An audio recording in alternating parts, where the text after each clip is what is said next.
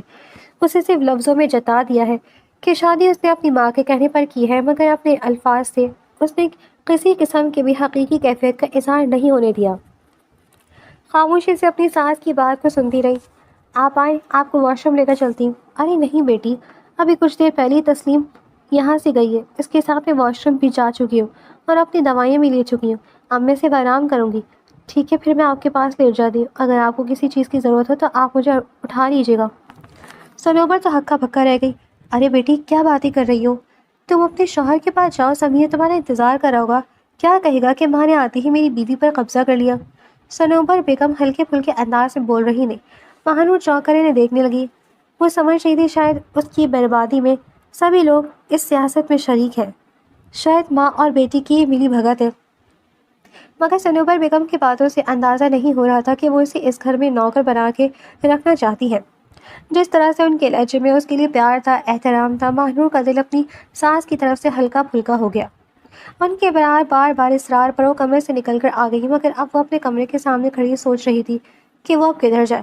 باقی تو کمروں کے دروازے بند تھے، صرف اپنے کمرے کا دروازہ ہی کھلا ہوا تھا جہاں پر سمیر موبائل پر مصروف تھا۔ اس نے تو ماہنور کو کمرے سے نکال دیا تھا، اب وہ دوبارہ کیسے وہاں جائے؟ اگر وہ اسے سخت سناتا تو ماہنور کی کیا عزت رہ جاتی؟ تھکے تھکے قدموں چلتے ہوئے وہ لاؤنج میں آ گئی تھی، صوفے پر آ کر لیٹ گئی، آنکھوں سے آنسو بہنے لگے۔ کیا ہمیشہ ایسی زندگی خواب رکھے تھے؟ یہ شادی کے حوالے سے یہی سب سوچا تھا؟ سمیر نے تو ایک پل میں اسے آسمان سے اٹھا کر زمین پر پھینک دیا تھا۔ کیسے کہہ دیا اس نے کہ گھر میں اسے اس سے ملے گا مگر شوہر کی محبت نہیں ملے گی؟ یہ بات یاد آتے ہی وہ تڑپ گئی تھی۔ وہ بھی تو ہمیشہ دعاؤں میں یہی مانگتی تھی کہ بڑا سا گھر ملے، دولت ملے، نوکر چاکر ملے، شوہر کی محبت اور قدر تو اس نے کبھی دعاؤں میں نہیں مانگی تھی، تو کیا اسے اسی بات کی سزا ملی ہے جو اسے ایسا بے قدرہ شوہر ملا ہے؟ وہ تڑپ کر اٹھ کر بیٹھ گئی تھی۔ اتنی دیر تک وہ طرح طرح کی سوچوں میں الجھی رہی اور بالکل آخر میں نیند کی دیوی اس پر مہربان ہو ہی گئی۔ آدھی رات کا وقت تھا جب سمیر کی پیاس کی شدت سے آنکھ کھلی۔ سائے ٹیبل پر دیکھا، پانی کا جگ پڑا تھا مگر پانی گرم ہو چکا تھا۔ اس کی ہمیشہ سے ہیبٹ تھی، ٹھنڈا پانی پینے کی عادت تھی۔ نیند تو پوری طرح سے ٹوٹ گئی تھی، اس لیے اس نے سوچا کہ پانی پینے کے بعد وہ ایک نظر اپنی ماں کو دیکھ لے۔ ہمیشہ اس کی یہی روٹین رہی تھی۔ رات کو ایک بار وہ اپنی ماں کو لازمی دیکھتا تھا۔ سمیر کمرے سے نکل کر باہر آ رہا ہے تو لاؤنج میں اسے وہ لڑکی بے خبر سوتی ہوئی نظر آئی جو اس کی بیوی بن کر اس حویلی میں آئی تھی۔ سوتے وقت وہ بے تحاشا معصوم لگ رہی تھی، چہرے کے آس پاس بالوں کی لٹیں پھیلی ہوئی تھیں۔ اس کا مدہوش کن حسن دیکھ کر کتنی لمحے تو سمیر اس کے چہرے سے نظر نہیں ہٹا سکا۔ ایسا نہیں تھا کہ زندگی میں پہلی کبھی اس نے کوئی لڑکی دیکھی تھی، بلکہ اس کی زندگی میں بہت ساری لڑکیاں آئی تھیں، بہت ساری لڑکیوں کے ساتھ دوستی بھی تھی۔ کتنی لڑکیاں اس کو پسند بھی کرتی تھی، کتنی لڑکیاں محبت کی دعوے دار بھی بنی، مگر اس کا کبھی کسی لڑکی پر دل نہیں آیا تھا۔ ضرورت سے زیادہ اہمیت اس نے کبھی کسی لڑکی کو نہیں دی تھی اور نہ ہی کبھی کسی کے بارے میں اس نے سنجیدگی سے سوچا تھا، مگر یہ لڑکی جو اس کے سامنے موجود ہے یہ کوئی غیر نہیں، اس کی بیوی تھی، اس کی منکوحہ، جو جائز رشتے سے اس کی زندگی میں شامل ہوئی تھی۔ سمیر اس پر پورا پورا حق رکھتا تھا۔ بالکل مکانگی انداز میں چلتا ہوا وہ ماہنور کے پاس آیا، اس کے چہرے کو ہلکے سے چھوا تو وہ کسمسا کر چہرے کا رخ بدل گئی۔ سمیر کے چہرے پر مسکراہٹ آ گئی۔ یہ تو بہت خوبصورت ہے، میں نے غور سے پہلے دیکھا ہی نہیں، اگر دیکھتا تو شاید اس طرح سے نہ برتاؤ کرتا۔ آدھی رات کا وقت تھا، تنہائی اور ایک خوبصورت لڑکی ساتھ ہو۔ وہ بہکنے لگا تھا۔ جب اس کی جسارتیں حد سے زیادہ بڑھنے لگی تو ماہنور کسمسا کر اٹھ بیٹھی اور پھر جب اس کی سمیر پر نظر پڑی تو وہ بری طرح گھبرا گئی، چہرے پر حیا کی لالی چھا گئی۔ آپ یہاں؟ سمیر اسے گھبراتے ہوئے انداز میں دیکھ کر محسوس ہوتے ہوئے اس کے قریب ہو گیا تھا اور پھر اسے کھینچ کر اپنے اور اوپر قریب کر لیا تھا۔ ہاں میں یہاں تمہارے پاس، کیا تمہیں کوئی اعتراض ہے؟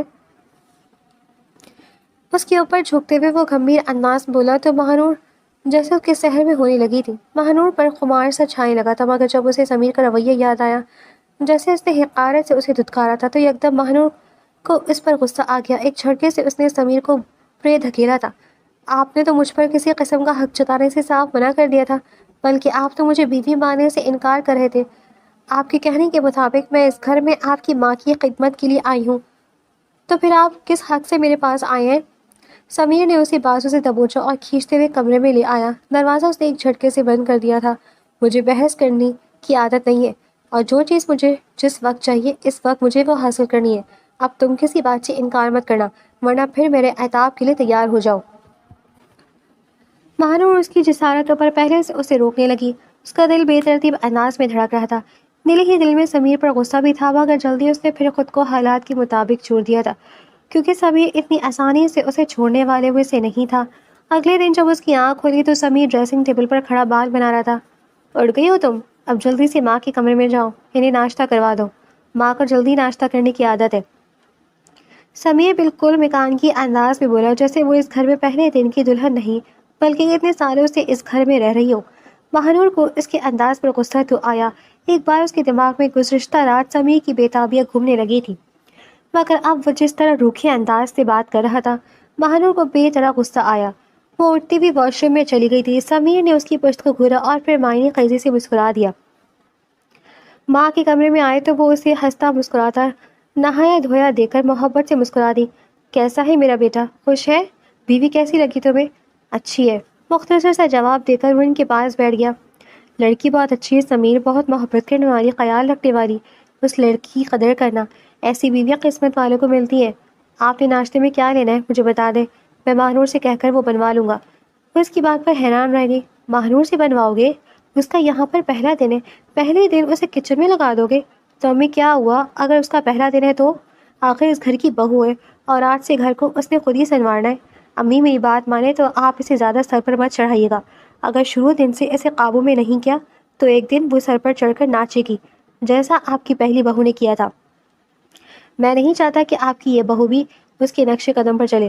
بیٹا، ہر عورت دوسری عورت سے مختلف ہوتی ہے اور وہ تمہاری پسند تھی، بغیر سوچے سمجھے تم نے اس سے شادی کر لی تھی۔ تمہیں میں نے کتنا سمجھایا تھا، جتنا روکا تھا، مگر تم نے میری بات نہیں مانی۔ سمیر نے 2 سال پہلے نوشابہ سے شادی کی تھی۔ وہ اس کی کلاس فیلو تھی، تو دونوں بچپن سے ایک ہی اسکول میں تھے، ایک ہی کالج میں اور پھر ایک ہی یونیورسٹی میں پڑھتے تھے۔ بچپن سے ہی ایک دوسرے کو پسند کرتے تھے۔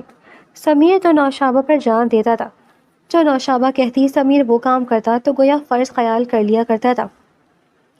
نوشابہ بہت آزاد خیال تھی، اپنی منمانی کرنے والی، ضدی، خود سر اور کافی حد تک بدتمیز لڑکی۔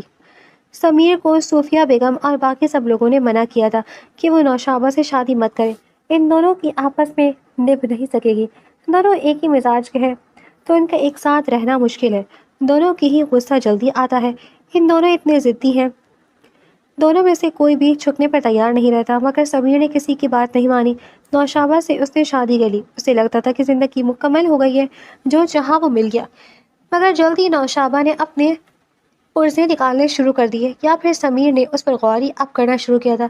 اس کی شادی کے بعد بھی بہت سارے لڑکوں کے ساتھ دوستی تھی، اس کے ساتھ آؤٹنگ کرتی، شاپنگ کرتی، گھومتی پھرتی رہتی اور موبائل پر بھی ان کے ساتھ چیٹنگ کرتی رہتی۔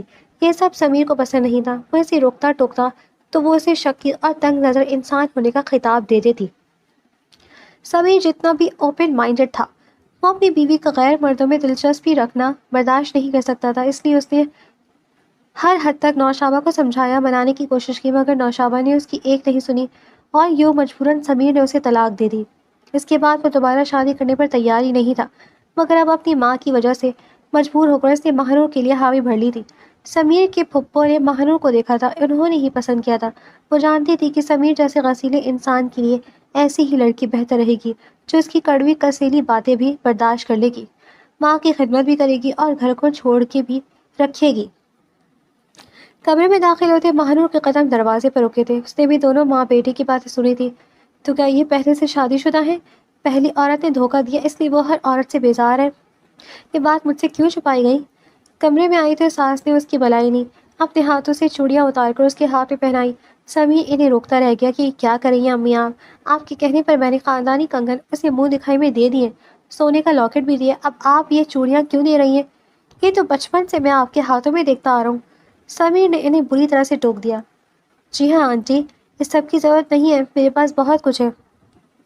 ماہنور نے بھی انہیں منع کیا، مگر وہ مصنوعی خفگی سے کہنے لگی، یہ میری بہو نہیں ہے، بیٹی ہے۔ یہ چوڑیاں میں نے اپنی بہو کے لیے ہی سنبھال کر رکھی تھی کہ جب اس گھر میں آئے گی تو اسے پہناؤں گی، اور اب یہ اپنی حقدار تک پہنچ گئی ہے، اب مجھے سکون ملا۔ سمیر گہری چاشنی بھری نظروں سے ماہنور کو دیکھ رہا تھا۔ اس وقت وہ کالے رنگ کے کپڑوں میں، بال کھلے، بہت نکھری نکھری لگ رہی تھی۔ سمیر کے لیے اس کے چہرے سے نظریں ہٹانا ناممکن ہو گیا تھا، مگر اسے وہ اپنی سنجیدگی کا اظہار نہیں ہونے دینا چاہتا تھا، اس لیے لہجے میں مصنوعی خفگی طاری کر کے کہنے لگا، اب تم کیا یہیں پر کھڑے کھڑے ہمارا منہ دیکھتی رہو گی؟ جاؤ کچن میں جا کر ناشتہ بناؤ، امی سے پوچھ لو انہوں نے کیا کھانا ہے، میرے لیے تو تم نے پراٹھے بنانے ہیں۔ ماہنور وہاں سے چلی گئی تو صوبر اپنے بیٹے کو غصے سے دیکھتی رہ گئی۔ یہ کون سا طریقہ ہے سمیر اپنی بیوی سے بات کرنے کا؟ وہ پہلے دن کی دلہن ہے اور تم اس طرح سے اس سے بات کر رہے ہو جیسے ملازموں سے کہی جاتی ہے۔ امی، میں اسے شروع دن سے ہی اس کی حد میں رکھنا چاہتا ہوں، میں نہیں چاہتا کہ وہ بھی نوشابہ کی طرح پرزے نکالے۔ اسے میں نے سمجھا دیا ہے کہ شادی میں نے آپ کے لیے کی ہے، آپ کی خدمت کے لیے، اور آپ بھی یہ باتیں اس کے ذہن نشین کروا دیجیے گا، ایسا نہ ہو کہ وہ اپنی حد سے گزر جائے۔ ویسے میں نے سنا ہے کہ یہ جو مڈل کلاس گھرانے کی لڑکیاں ہوتی ہیں، جب ایک دم سے روپیہ پیسہ ملتا ہے تو یہ اپنی اوقات ہی بھول جاتی ہیں۔ اگر آپ نے اس لڑکی پر خاص نظر رکھنی ہے بیٹا، تمہاری سوچ ایسی ہوگی، اس بات کا مجھے اندازہ نہیں تھا۔ اب میں سوچ رہی ہوں کہ میری تربیت میں کہاں کمی رہ گئی تھی جو تم ایسے ہو گئے ہو، اتنے بے رحم ہو گئے ہو، اپنی بیوی سے ایک ہی دن میں کہہ دیے کہ تمہیں اس کی کوئی اچھائی یا خوبی نظر نہیں آ رہی۔ ایسا مت کرو بیٹا، ورنہ بعد میں پچھتاوے کے سوا تمہارے ہاتھ کچھ بھی نہیں آئے گا۔ سمیر نے اپنی ماں کی بات پر لاپرواہی سے سر جھٹکا آپ بلا وجہ اس کی طرفداری کر رہی ہیں۔ جو میں کر رہا ہوں وہ ٹھیک کر رہا ہوں۔ ان لڑکیوں کو اسی طرح ہی ان کے حد میں رکھنا چاہتا ہے، ورنہ یہ آپ سے باہر ہی ہو جاتی ہیں۔ وقت کا پہیہ اپنی دھیمی مگر مستقل رفتار سے چلتا رہا۔ حویلی کی در و دیوار ماہنور کی خاموش قربانیوں اور ساس کی بے لوث خدمت کی گواہ بن چکے تھے۔ سمیر کا رویہ تاحال سرد اور حاکمانہ تھا، لیکن وہ اندر ہی اندر ماہنور کی خاموش طبع اور صبر کو محسوس کرنے لگا تھا، اگرچہ اس کا اعتراف اس کی انا کے خلاف تھا۔ ایک رات جب فجر کے طلوع ہونے میں ابھی کچھ گھنٹے باقی تھے اور پوری کائنات پر ایک گہرا سحر انگیز سکوت طاری تھا، سمیر کی آنکھ اچانک پیاس کی شدت سے کھل گئی۔ اس نے دائیں بائیں دیکھا، سائڈ ٹیبل پر رکھا پانی کا جگ خالی تھا۔ اس نے گھڑی پر نظر ڈالی، رات کا آخری پہر شروع ہو چکا تھا، جسے قبولیت کی گھڑی کہا جاتا ہے۔ وہ بیڈ سے اٹھا اور ماہنور کو اپنی جگہ پر نہ پا کر اس کے ماتھے پر ہلکی سی شکن ابھری۔ یہ لڑکی اس وقت کہاں ہو سکتی ہے؟ اس نے دل میں سوچا۔ وہ کمرے سے باہر نکلا تو راہ داری میں گہرا اندھیرا تھا، مگر صنوبر بیگم کے کمرے کے ساتھ والے چھوٹے سے کمرے میں مدھم روشنی باہر آ رہی تھی، جہاں ماہنور اکثر رات کو آرام کر لیتی تھی۔ سمیر کے قدم خود بخود اس کمرے کی طرف بڑھ گئے۔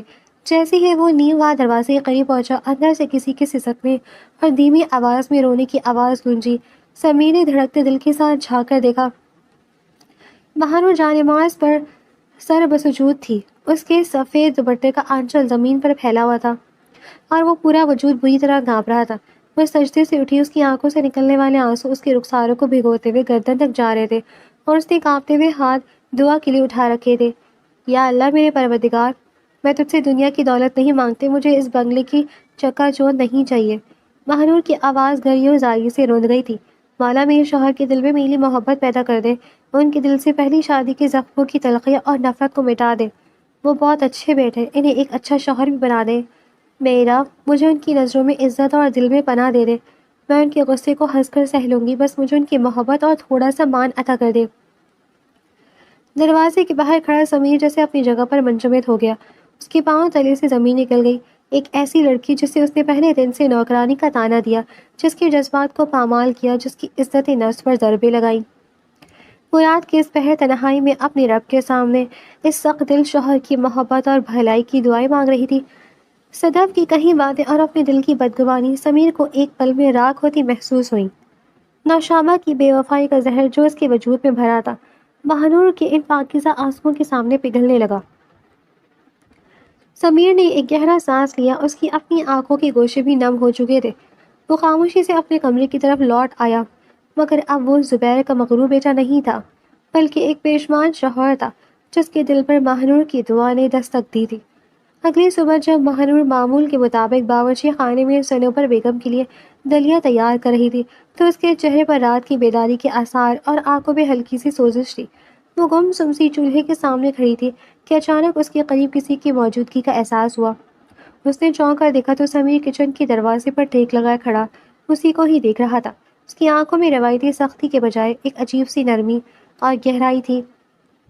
ماہنور، سمیر نے دھیمی اور سنجیدہ آواز میں اسے پکارا۔ ماہنور نے جلدی سے اپنے دوپٹے کو سیدھا کیا اور نظریں جھکا لی۔ جی آپ کو کچھ چاہیے؟ میں ابھی ناشتہ کمرے میں بھجواتی ہوں۔ ناشتہ بعد میں بنے گا، پہلے میری بات سنو۔ سمیر چند قدم آگے بڑھا اور ماہنور کے بالکل سامنے آ کر رک گیا۔ ماہنور کا دل خوف اور حیرت کے ملے جلے جذبات سے تیزی سے دھڑکنے لگا تھا۔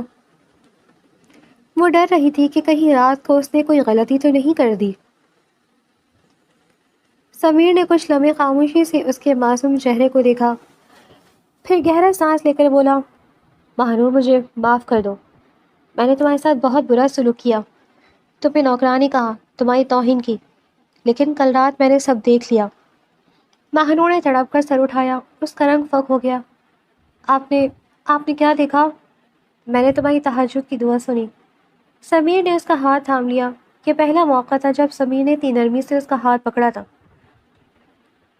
میں زندگی کی تلخیوں کی وجہ سے اندھا ہو چکا تھا ماہنور، مجھے لگتا تھا ہر لڑکی ایک جیسی ہوتی ہے، لالچی اور خود غرض، مگر تم نے ثابت کر دیا کہ تم اس گھر کی نوکرانی نہیں، میری زندگی کا سب سے خوبصورت نصیب ہو۔ اب سے اس گھر میں تمہارا مقام ایک ملکہ کا ہوگا۔ میں اپنا رویہ بدلوں گا، بس مجھے تھوڑا وقت دو۔ مہنور کی آنکھوں سے خوشی کے آنسو جھلک پڑے۔ اس کا رب کتنا رحیم تھا، اس کی دعا اتنی جلدی سن لی گئی تھی۔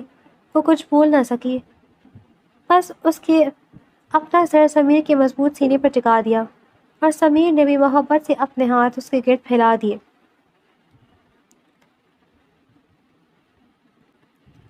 حویلی کی فضاؤں میں نفرت کی برف پگھل چکی تھی اور محبت کا نیا سورج طلوع ہو چکا تھا۔ دن ہفتوں اور ہفتے مہینوں میں بدلتے گئے۔ سمیر نے اپنا وعدہ سچ کر دکھایا تھا۔ اب وہ مہنور کا حد سے زیادہ خیال رکھتا تھا۔ کچن کے کاموں سے لے کر اس کی ہر چھوٹی ضرورت تک سمیر خود آگے بڑھ کر چیزوں کو دیکھتا۔ اور پھر وہ دن بھی آیا جب اس حویلی میں خوشیوں کی شہنائیاں گونج اٹھی۔ مہنور نے ایک خوبصورت اور صحت مند بیٹے کو جنم دیا، جس کا نام انہوں نے احسن رکھا۔ بچے کی پیدائش نے سمیر کو بالکل بدل کر رکھ دیا۔ وہ جو کبھی کام کے سلسلے میں رات گئے تک گھر نہیں آتا تھا، اب آفس سے جلدی بھاگتا تاکہ اپنے بیٹے اور بیوی کے ساتھ وقت گزار سکے۔ حویلی میں جو کبھی ایک خاموش مقبرے کا منظر پیش کرتی تھی، اب بچے کی کھلکاریوں سے گونجنے لگی تھی۔ ایک شام سمیر کمرے میں داخل ہوا تو اس کے ساتھ ایک درمیانی عمر کی خاتون تھی، جو وضع قطار سے کافی سلیقہ مند اور تربیت یافتہ لگ رہی تھی۔ مہنور بچے کو گود میں لیے صوفے پر بیٹھی تھی، جبکہ سنوبر بیگم وہیں بستر پر لیٹی محبت بھری نظروں سے اپنے پوتے کو نہار رہی تھی۔ مہنور، یہ کلثوم بی بی ہے، سمیر نے مسکراتے ہوئے تعارف کروایا۔ میں نے امی کے لیے ایک مستقل آیا کا بندوبست کر دیا ہے۔ اب یہ 24 گھنٹے امی کے ساتھ رہیں گی۔ ان کی ادویات، واش روم جانا اور مالش وغیرہ سب یہی دیکھ لیں گی۔ میں اب اپنی بیوی پر مزید بوجھ نہیں ڈالنا چاہتا، اسے اپنے بچے کی تربیت پر توجہ دینی چاہیے۔ سنوبر بیگم نے بستر پر بیٹھے بیٹھے اپنے بیٹے کو دیکھا۔ ان کی آنکھیں خوشی سے بھر گئیں۔ سمیر بیٹا، تو نے میری زندگی کی سب سے بڑی پریشانی دور کر دی، لیکن سچ کہوں تو مجھے اب کسی آیا کی بھی اتنی ضرورت نہیں رہی۔ جب سے یہ احسن میری گود میں آئے، مجھے لگتا ہے میری آدھی بیماریاں ویسے ہی ختم ہو گئی ہیں۔ مہنور نے محبت سے ساس کی طرف دیکھا۔ امی جان، آپ ایسا مت کہیں، کلثوم بی بی آپ کا خیال رکھیں گی تو آپ جلدی بالکل ٹھیک ہو جائیں گی۔ اور سنوبر بیگم کے الفاظ سچ ثابت ہوئے۔ چھوٹے احسن کی آمد سنوبر بیگم کے لیے کسی معجزے سے کم نہیں تھی۔ وہ خاتون جو سالہ سال سے اپنے کمرے کے بستر تک محدود تھی اور جنہیں بات بات پر شدید جذباتی دورے پڑتے تھے، وہ آہستہ آہستہ بدلنے لگی۔ بچے کو اپنے پاس کھلانے اور اس کی چھوٹی چھوٹی ضرورتوں کو دیکھنے کے چکر میں ان کا دھیان اپنی بیماری سے بالکل ہٹ گیا۔ چند ہی مہینوں میں وہ دورے جو سنوبر بیگم کو ذہنی تناؤ اور تنہائی کی وجہ سے پڑتے تھے، بالکل ختم ہو گئے۔ سنوبر بیگم نے اب ویل چیئر پر بیٹھ کر کمرے سے باہر نکلنا شروع کر دیا تھا، اور بعض اوقات وہ مہنور کا ہاتھ پکڑ کر لاؤنج کے صوفے پر آ کر بیٹھ جاتی، جہاں احسن گھٹنوں کے بال چلتا اس کے پاس آتا۔